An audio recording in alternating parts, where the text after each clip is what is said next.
Hello everyone. तो आज की वीडियो में हमने कुछ कंस्ट्रक्टर के टाइप पढ़ने हैं। लास्ट वीडियो में हमने कंस्ट्रक्टर पढ़ा था। तो आज की वीडियो में हम पढ़ेंगे default constructor, parameterized constructor and constructor overloading. अगर आपको मेरी वीडियोस अच्छी लगती हो तो मेरे चैनल को जरूर सब्सक्राइब करें ताकि आपको आइंदा आने वाली वीडियोस की नोटिफिकेशन मिलती रहे। So let's start with types of constructor. So अगर हम पैरामीटराइज्ड कंस्ट्रक्टर की बात करें तो इसका मतलब होता है कि ऐसा कंस्ट्रक्टर जिसके अंदर हम कोई वैल्यू पास करें। सपोज करें कि यहाँ पे मैं एक कंस्ट्रक्टर बनाने जा रहा हूँ। सपोज करें कुछ वैल्यूज हैं ए और इंट बी, ठीक है। और पब्लिक में मैं एक कंस्ट्रक्टर बनाता हूँ जिसका नाम फूई होगा, डेफिनेटली आपको पता है। और इसके अंदर मैं कुछ आर्ग्यूमेंट पास करता हूँ, ठीक है। सपोज करें इंटीजर एक्स और इंटीजर वाई, ठीक है। इसका मतलब है कि मैंने एक कंस्ट्रक्टर बनाया है जिसके अंदर मैं दो आर्ग्यूमेंट पास कर रहा हूँ, ठीक है। दो आर्ग्यूमेंट पास करने का ये मतलब है कि मैं जब ऑब्जेक्ट बनाऊंगा फू क्लास का, सपोज करें फू, तो जब मैं फू का ऑब्जेक्ट क्रिएट करूंगा एफ, तो इसके अंदर मैं दो आर्ग्यूमेंट इंटीजर टाइप के पास करूंगा, क्योंकि जब मैं ये ऑब्जेक्ट क्रिएट कर रहा हूँ तो इस ऑब्जेक्ट का जो मैंने कंस्ट्रक्टर बनाया हुआ है उसके अंदर मेरे दो आर्ग्यूमेंट पास हो रहे हैं। तो मुझे ऑब्जेक्ट भी वो बनाना चाहिए जिसके अंदर दो आर्ग्यूमेंट पास हो। जब इसके अंदर दो आर्ग्यूमेंट पास होंगे तो ये वाला कंस्ट्रक्टर हमारा चलेगा, ठीक है। इसके अंदर आप कुछ भी डिफाइन कर सकते हैं। सपोज करें कि मैं कह देता हूं कि x की वैल्यू a को मिल जाए और y की वैल्यू b को मिल जाए, और इंटीजर c एक डिफाइन करके मैंने a plus b operation perform कर दिया, ठीक है। इसका मतलब है कि आप कोई भी ऑपरेशन इसके अंदर परफॉर्म कर सकते हैं, ठीक है।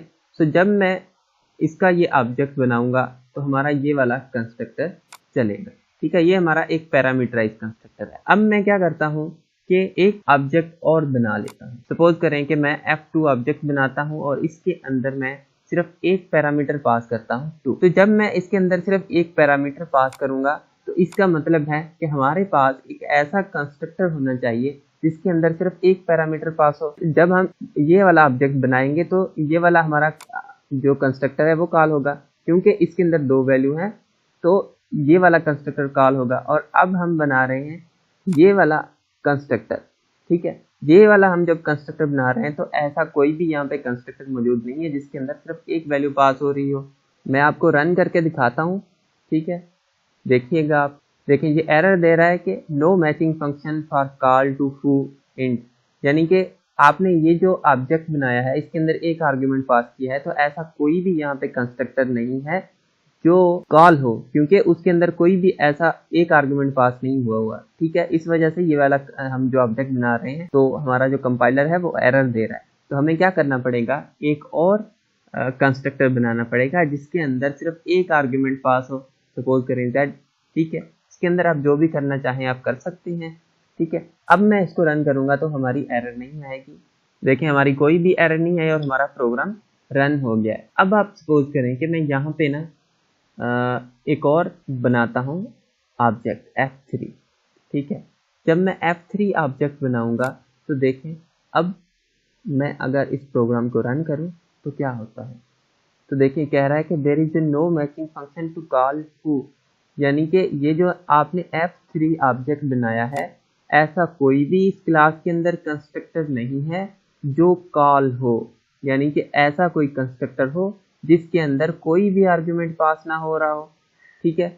इसका तो यही मतलब है ना, हमारा सिर्फ ऑब्जेक्ट बना हुआ है, हमने आर्गुमेंट कोई पास नहीं किया। तो ऐसा कोई कंस्ट्रक्टर होना चाहिए जिसके अंदर कोई आर्गुमेंट पास ना हो। तो ये एक ऐसा कंस्ट्रक्टर हमने बना दिया जिसके अंदर कोई आर्गुमेंट हमारा पास नहीं हो रहा।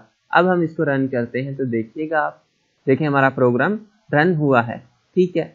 अब आप सोच रहे होंगे कि पहले तो हमने ऑब्जेक्ट ऐसे क्रिएट किए थे उस वक्त तो कोई एरर नहीं आ रही थी, लेकिन अब हम अगर f3 ऑब्जेक्ट क्रिएट कर रहे हैं तो ये एरर दे रहा है। वो इसलिए क्योंकि जब हम कोई भी कंस्ट्रक्टर नहीं बनाते तो हमारा कंपाइलर बाय डिफॉल्ट एक कंस्ट्रक्टर खुद ब खुद क्रिएट कर देता है जिसको हम कहते हैं बाय डिफॉल्ट कंस्ट्रक्टर, ठीक है। अगर हम अपनी क्लास के अंदर कोई भी कंस्ट्रक्टर ना बनाए, ठीक है, शर्त यह है कि अगर हम अपनी क्लास के अंदर कोई भी कंस्ट्रक्टर ना बनाए तो कंपाइलर एक कंस्ट्रक्टर क्रिएट कर देता है जिसको हम बाय डिफॉल्ट कंस्ट्रक्टर बोलते हैं।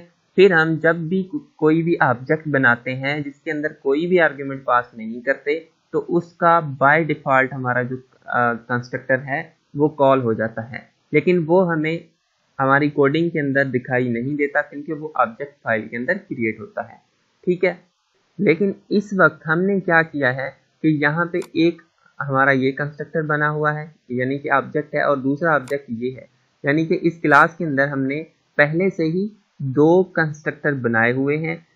जब हम अपनी क्लास के अंदर एक भी कंस्ट्रक्टर बनाएंगे तो कंपाइलर हमारा बाय डिफ़ॉल्ट कंस्ट्रक्टर नहीं बनाएगा, फिर हमें बाय डिफ़ॉल्ट कंस्ट्रक्टर खुद बनाना पड़ेगा।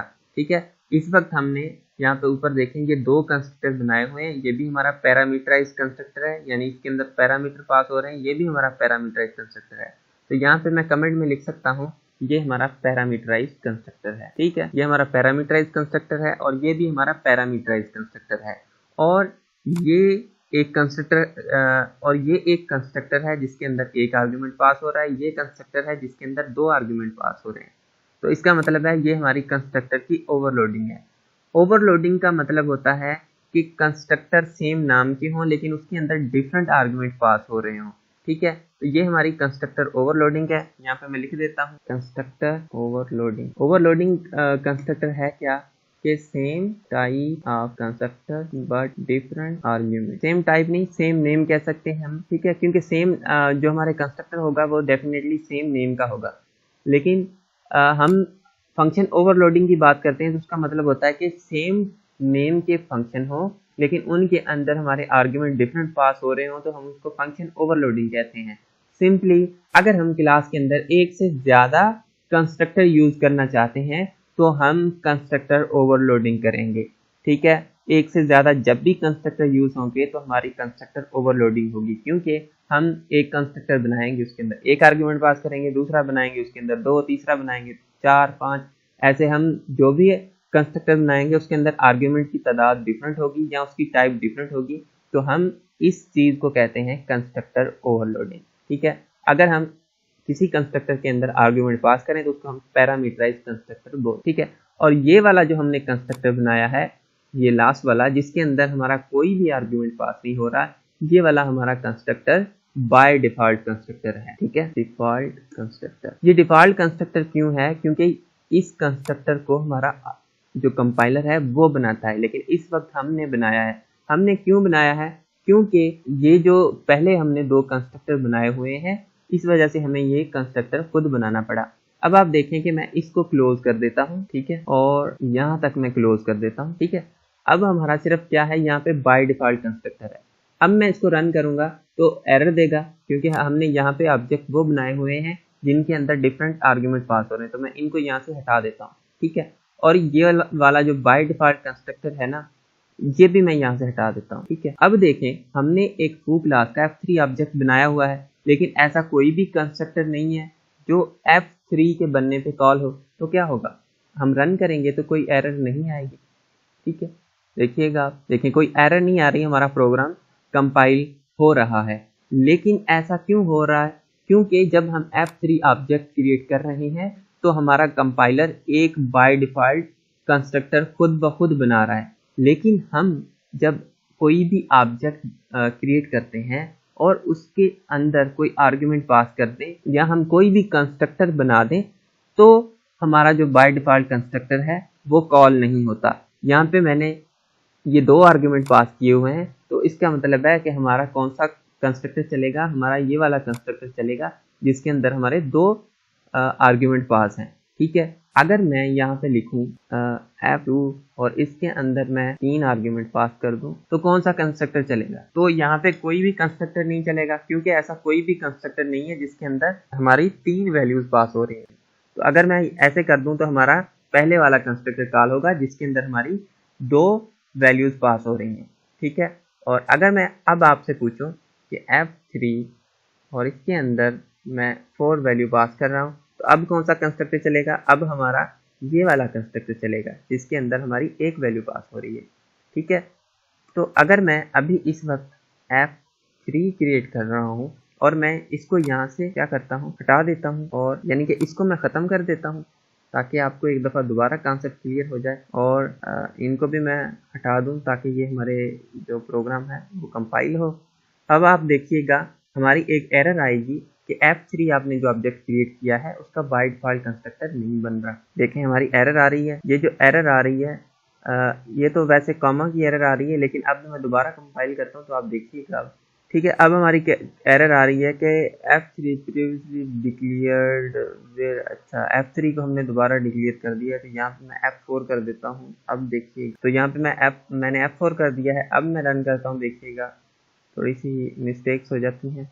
तो अब कह रहा है कि नो मैचिंग फंक्शन फॉर फू, यानी कि ये जो F4 आपने ऑब्जेक्ट क्रिएट किया है, ऐसा कोई भी कंस्ट्रक्टर नहीं है जो इस ऑब्जेक्ट को ऑब्जेक्ट बनाए। ठीक है, इस वजह से हमें बाय डिफॉल्ट कंस्ट्रक्टर खुद बनाना पड़ेगा, अदरवाइज ये जो बाय डिफॉल्ट कंस्ट्रक्टर है वो हमारा कंपाइलर बना देता है। ठीक है, अब मैं इसको रन करूंगा तो हमारा प्रोग्राम ये कंपाइल होगा। देखें हमारा प्रोग्राम कंपाइल हो रहा है। ठीक है, तो ये हमारे 3 टाइप थे, डिफॉल्ट कंस्ट्रक्टर, कंस्ट्रक्टर ओवरलोडिंग और पैरामीटराइज्ड कंस्ट्रक्टर। ज़्यादा मुश्किल नहीं है। अगर आपको कहीं पे कोई कन्फ्यूजन हो तो आप पूछ सकते हैं।